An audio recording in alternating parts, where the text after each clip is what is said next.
has there always been an element of binge drinking in British culture? Then the answer is yes. After work, go for a pint. Meeting some friends, go for a pint. It's sunny, go for a pint. Oh, the weather's rubbish, what do you want to do? Go for a pint.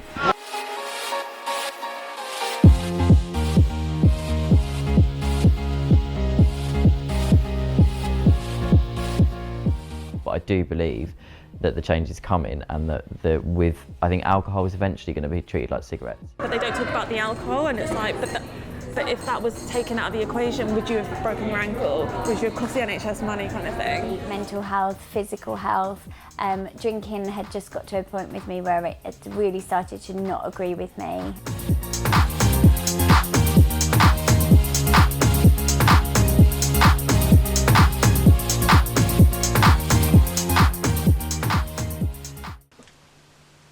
About to embark on her first sober journey is 24-year-old Bridie.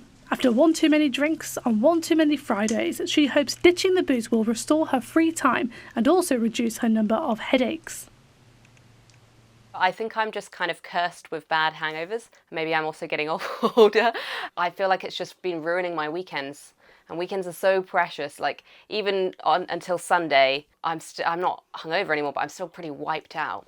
This particular Saturday morning, fresh from last night's good sleep, Bridie's getting ready to head to her first teetotal event. Morning Gloryville is a daytime sober rave founded in 2013 and winner of a Zero Alcohol Award.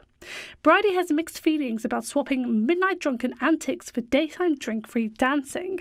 I'm excited. I'm a little bit nervous to dance in the middle of the day with no Dutch courage, but you know, I'm going to give it my best shot. On her way to the rave, Bridie is one of an increasing number of young people giving up or reducing their alcohol intake.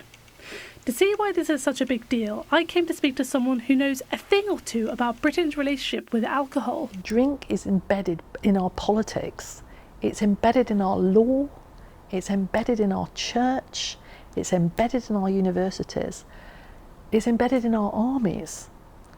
Because the first thing you all have to do is you have to drink a health to the monarch to demonstrate that you're loyal. You still do that. You still go to the Mansion House. You look at when everybody's doing anything, health to the Queen. What do you drink it with? Wine. Binge drinking, excessive drinking was a way of demonstrating loyalty. There were insurance companies in the early 19th century who wouldn't give you life insurance if you didn't drink. That's how important to health it was seen. So Britain has a long-standing affair with alcohol and binge drinking. Current research, however, isn't looking so promising for our bars and clubs. I've come to Café Sobar, which was set up by charity Double Impact to provide an alcohol-free space for those searching for somewhere social yet teetotal. Places like this show that interest in alcohol amongst young people is not what it was. A recent study found that the number of young people in England who do not drink has increased. In 2005, 18% of young people fell under the category of non-drinker, but 10 years later, this has risen to 29%. What is more, the number of lifetime abstainers has nearly doubled in this time. But who are the faces behind these statistics, and what does a young, sober life look like? Sober best buds Millie and Scott met 8 months ago on Instagram and hit it off immediately. Me and Scott actually got talking and we realised that we literally worked on each corner of Leicester Square, so that our offices are literally opposite each other. So we decided to go for a mocktail after work, and the rest is history. You actually invited me on a date. You did? I said, I'm going here, do you want to come? And he tried to assure me that he was definitely gay by saying, yes, I can come at this time, but give me some more time to add extra bronzer. I did, yeah. Going teetotal wasn't all fun and games though. For the last 10 years, effectively, all I've known is to celebrate, commiserate and party with alcohol in every part of my life. And to relearn how to do all of those things and not associate them with alcohol is a daily, monthly, weekly, yearly struggle. For big-time party girl Millie, going sober meant facing the often brutal realities of life head-on after bottling everything up for so long. Right, let's go out, girls, let's do shots of tequila and it'll all be fine in the morning. Of course, it never was, but you have to learn to deal with those things now, you know, heartbreak, grief, all the things that you would normally sort of perhaps turn to drink to make it slightly better, take the edge off. You have to learn to deal with all of those things without alcohol. Ditching the booze may be a rocky road, but the benefits, especially for Scott, are strikingly clear. Cleared 2 loans already in the 8 months, and I'm just in a much healthier place mentally and physically. I'm just 100% focused all of the time at work, and that tends to mean that I'm always good at my job, and that kind of feeds into being less anxious because I'm not worried about underperforming at work all the time. I still have my moments, but it's obviously just not heightened by me being hungover or drunk at work.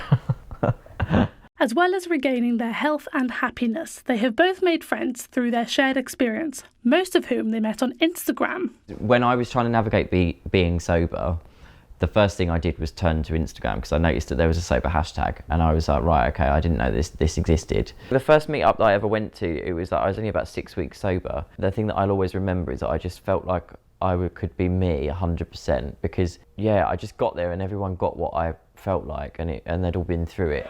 This particular meetup was put on by the popular Instagram page The Sober Millennials.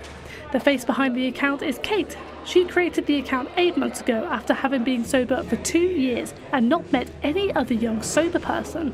Set up the Instagram page and it's kind of sort of taken off from there, yeah. So we've done like monthly events. Our first one was in a bar, but it was just in an area where we had mocktails and stuff, and it was just like a good way to like get people to mingle. We've done a brunch, went to a comedy night last month for a sober comedian, trying to figure out a summer party. It's turning into a really good community and I'm really excited about it. Whilst Kate is feeling good about her sober future, things haven't always been so rosy. She is one of many who found alcohol was seriously affecting her mental health. I had really bad anxiety and bouts of depression, and it just got a bit too much for me. I then looked for some therapy, and it basically sort of helped me figure out what my triggers were. I never ever spoke about alcohol at this point. I started to understand, like, when I was hungover, it was absolutely horrendous, like annihilating. Not only do hangovers make us feel emotionally ill, but clinical psychologists say alcohol can hinder psychological treatments. Alcohol has its most significant effects on a part of the frontal lobe. This is our problem-solving centre, so the skills we may have developed or practiced in therapy are fundamentally impaired by alcohol use. As well as affect therapy, they say alcohol can also worsen mental health problems. There are times in life when we are all a bit more anxious or blue. The mild positive disinhibitory effect of alcohol can be deliberately sought out as a form of self-medication. This has a short-term impact, but the rebound stimulant effects can trigger more difficulty over thinking of past events in depression or apprehension about future events in anxiety. 19-year-old Izzy can certainly relate to that. I don't want to make a blanket statement, but I feel like in some ways my mental health benefits from knowing that I don't need alcohol to have fun. Like, her initiation into drinking wasn't the most positive. I drank for the first time and then got home and promptly threw up all over my floor. So that was a really great first experience. Now at university, she has embraced every other aspect of the student lifestyle, going out until the early hours. Pressures, however, still do arise.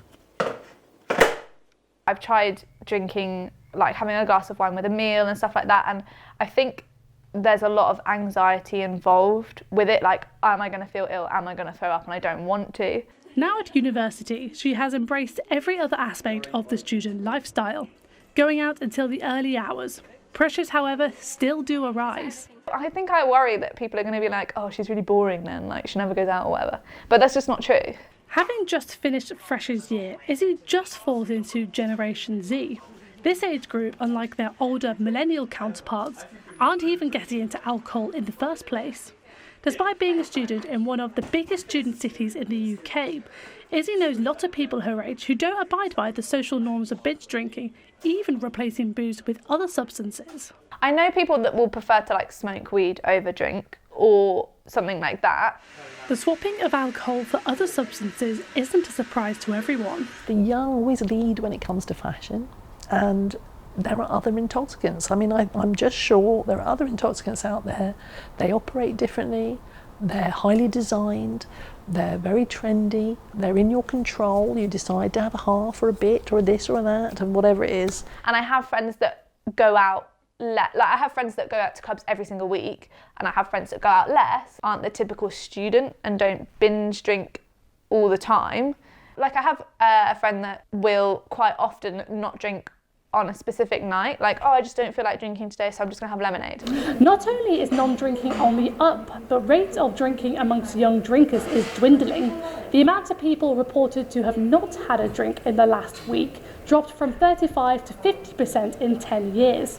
And the percentage of people who drank above the limit on their heaviest drinking days plummeted from 43 to just 28%.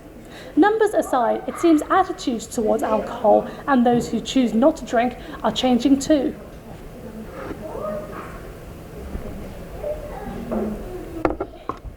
Despite loving a drink, Ollie is part of an increasing amount of young people recognising the pitfalls of alcohol. You go out, you spend a lot of money, and you don't gain anything from it apart from good times and memories, or bad times and bad memories, depending on how it goes for you, and you don't generally feel that good the next day, I've found.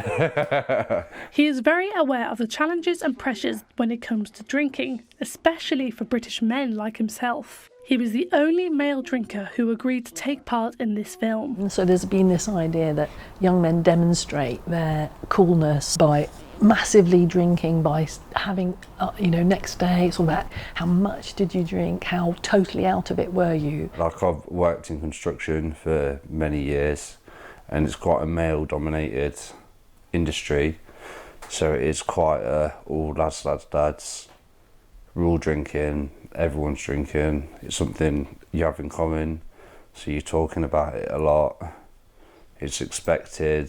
I think quite a lot of men find it harder to ask for help, except when there's a problem, or feel like there's more weight on their shoulders, and that's a shame because we're losing a lot of people to that.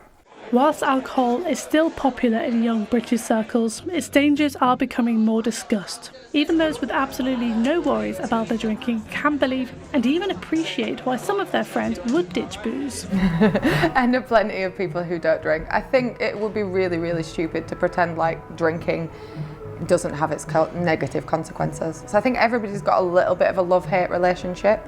And I do understand why people have decided not to drink. I think especially because of how expensive alcohol is and how aware we are now of the negative effects of it. However, for me, I think the positives of having a drink, the social benefits of it outweigh the effect it has on my bank balance and my health. For Alicia, alcohol is not an essential part of socialising and is something she wouldn't even think to turn to help ease a difficult situation. I'm really not one to sit at home and I don't get home from work and think, oh, I need a glass of wine, like it's been a stressful day. It's not something I turn to for like stress relief or anything. It's to kind of facilitate social occasions, shall we say. Alicia and Ollie show us how, even amongst those who do drink, attitudes and practices around alcohol are changing. Discussions around the pressure to drink and understanding of the reasons behind teetotalism and cutting down are becoming more and more prevalent. And sobriety is being celebrated like never before.